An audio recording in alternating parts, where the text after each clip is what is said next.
In today's video, I'm going to show you how to integrate QuickBooks Online with Squarespace so your sales, orders, and customer data sync automatically, making bookkeeping much easier. First, log into your QuickBooks Online account.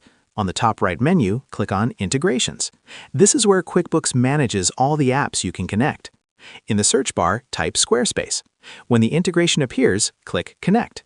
QuickBooks will then guide you to authorize the connection with your Squarespace account. Make sure you log in using the correct Squarespace credentials for the site you want to link. After signing in, you'll see a setup screen with options for syncing data. Here you can choose how your Squarespace orders, products, and customers should appear in QuickBooks. Take a moment to review these settings to make sure everything matches your accounting needs. Once you've configured everything, click Save or Finish. Your QuickBooks Online and Squarespace accounts are now connected. To test it, create a small order on Squarespace and check that it appears in QuickBooks correctly. And that's it. Using the QuickBooks Integrations tab makes connecting Squarespace simple, so your accounting stays up to date automatically.